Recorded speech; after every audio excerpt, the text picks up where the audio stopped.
So how does React work? Let's not forget that React is a JavaScript library for building user interfaces. That's what I taught you at the very beginning of this course, and of course it hasn't changed. We also learned and we saw that React is all about components. We use components to build those user interfaces. And React embraces this component concept. It uses components to effectively compose user interfaces, and it uses components to effectively update user interfaces. There's one important note. We also saw this React DOM thing. And in the end, React DOM is your interface to the web. React itself, React.js, does not know the web. It does know nothing about the browser in the end. React knows how to work with components, but it doesn't care whether those components contain HTML elements or if they contain totally fictional elements. That does not matter to React. It's React DOM to which that matters in the end, and which ultimately needs to bring real HTML elements to the screen. But React is just a library that manages components, that manages state, and that manages different component states, and that finds out how components might need to change and which differences you might have from a previous state of a component compared to the current state.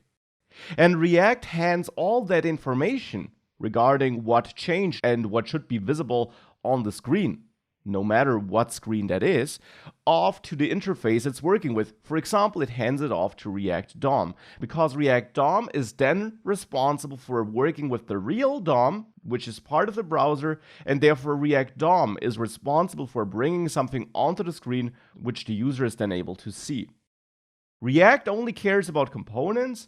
It cares about props, which is basically data you pass to components to make components configurable and to enable parent-child component communication. React cares about state, which is internal data inside of a component. And React cares about context, which is component-wide data. Now, of course, React has a couple of other features built in as well, but these are the core features. And whenever props, state, or context changes, components that use these concepts are updated by React, and React checks whether this component now wants to draw something new onto the screen, and if that should be the case, React will let React DOM know about that so that React DOM is able to bring that new screen, that new component, that new output to the screen. So therefore, if we have a closer look at that components, real DOM communication here, the question of course is, how exactly does this work? As I mentioned, React is concerned about components. And what React in the end does is it uses a concept called the virtual DOM. It determines how the component tree, which your app is building in the end, and every component itself of course has a subtree, the JSX code returned by that component. It determines how that component tree currently looks like and what it should look like, for example, after a state update. And that information is then handed off to React DOM, which now knows about the differences and which then knows how it should manipulate the real DOM to match that virtual DOM, that virtual snapshot React derived for your component trees. And related to that, there's one important thing to note. Throughout this course, I often said that React would rerun a component function, that it would re-evaluate a component.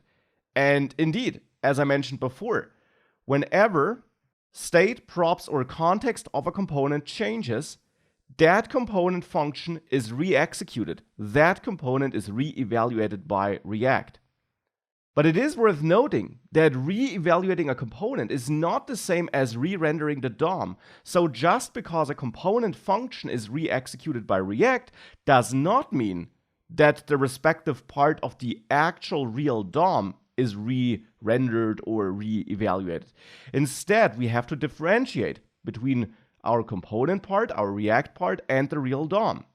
Our components, as I just said, are re-evaluated whenever props, state, or context changes. So React then executes that component function again.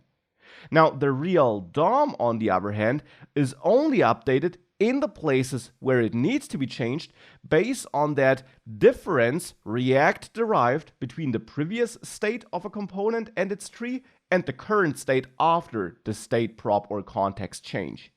So the real DOM is not changed all the time. It's changed rarely and only when needed.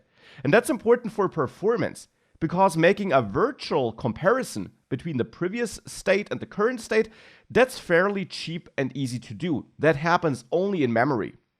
Reaching out to the real DOM that's rendered in the browser is pretty expensive from a performance perspective, because working with the real DOM just turns out to be a performance-intensive task. Of course, not a tiny change in one place, but if you do that tiny change in a lot of places all the time, then your page might become slow because you're working with the real DOM too much.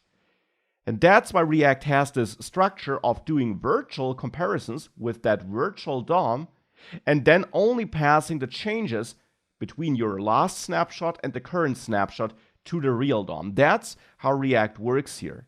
It does this virtual DOM diffing, finding out the difference between two snapshots.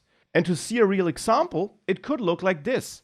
Let's say of a given component, our previous evaluation result, so when the component function ran the last time, is this. And now some state changes, and all of a sudden we want to show a new paragraph. So that's our current evaluation result. In this case, React would determine that the difference between both snapshots is this paragraph, and it would report this change to React DOM so that React DOM can update the real DOM and insert this paragraph. React DOM would not re-render the entire DOM. It would not touch this existing h1 or div element. It would only insert the paragraph after the h1 element inside of the div. That's how React works behind the scenes in a nutshell. Now let's see this in action with some real code, and let's play around with that a bit so that we get a feeling for this and so that we can also find out how this all behaves and possibly changes for props and state changes, for context, and for other components being involved, because it is really crucial that you understand this.